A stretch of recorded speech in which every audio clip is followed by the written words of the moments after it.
Salut à tous, c'est Amok et aujourd'hui on va parler d'Abraham Lincoln. Oui, alors je sais ce que vous allez me dire, on en a parlé il y a à peine quelques jours. Ouais, mais les gars, le mec a fait 2-3 trucs avant qu'on lui vole son cadavre. Alors si je vous demande quels étaient ses principaux traits physiques, vous me parlez sans doute de son haut de forme et de sa barbe. Et il faut savoir qu'il s'est fait pousser la barbe que 5 ans avant sa mort, et il y a une raison à ça.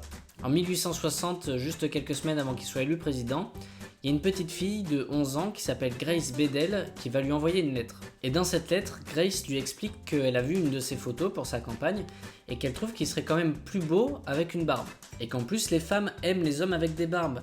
Et que donc s'ils se laissaient pousser une barbe, les femmes pousseraient leur mari à voter pour lui. Parce que je vous rappelle qu'à l'époque, les femmes n'ont pas le droit de vote. Et elle ajoute que s'ils se laissaient pousser la barbe, elle pousserait ses frères à voter pour lui. Elle enrobe tout ça de plein de compliments et elle envoie sa lettre. Et bien figurez-vous que Lincoln va répondre à sa lettre 4 jours après. Et il lui donne pas une réponse précise, mais on sait que quelques jours après lui avoir répondu, il va effectivement se laisser pousser la barbe.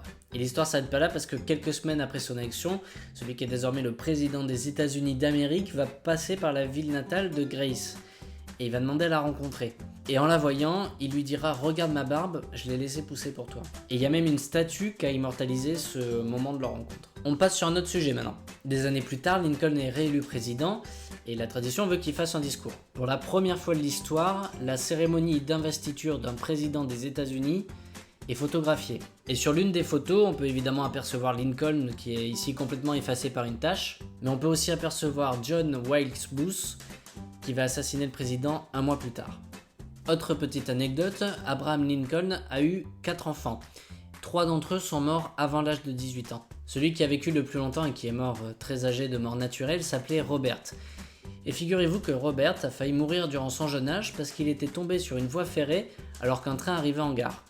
Heureusement, quelqu'un l'a aidé et l'a tiré de la voie ferrée juste avant que le train arrive et lui a ainsi sauvé la vie. Vous devinerez jamais qui lui a sauvé la vie. C'était Edwin Booth, le frère de John Booth, le futur assassin de son père. Un monde des petits quand même. Faut savoir aussi que Robert Lincoln a été le témoin oculaire direct du meurtre de James Garfield. James Garfield qui était au moment de son assassinat président des États-Unis. Il porterait pas un peu la poisse lui quand même ?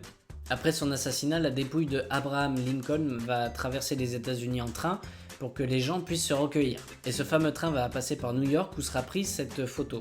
C'est une photo qui paraît on ne peut plus banale, mais si on regarde de plus près, on voit 2 enfants accoudés à cette fenêtre. Et ces 2 enfants, c'est pas n'importe qui. C'est Elliot Roosevelt et son frère Theodore Roosevelt, qui deviendra président des États-Unis 36 ans plus tard. Et vous savez quoi ? Theodore Roosevelt n'a pas été élu président des États-Unis. En fait, il était vice-président de William McKinley, qui lui était président des États-Unis et qui a été assassiné pendant ses fonctions. Et du coup, automatiquement, c'est le vice-président qui prenait sa place, en l'occurrence, Theodore Roosevelt. Voilà, c'est vraiment des petits détails, mais qui moi me fascinent. Il y a eu 4 présidents des États-Unis assassinés dans l'histoire, et là on arrive à trouver une connexion plus ou moins directe entre 3 d'entre eux. Garfield est assassiné sous les yeux du fils de Lincoln, qui lui-même va être assassiné. Sa dépouille va voyager jusqu'à New York, où il va passer sous la fenêtre de Roosevelt, qui deviendra président grâce au meurtre d'un président. Non, il n'y a que moi que ça rend ouf. Bon, d'accord, ok. Maintenant il me reste plus qu'à trouver une connexion entre ces 3-là et le dernier président des États-Unis assassiné, c'est-à-dire Kennedy.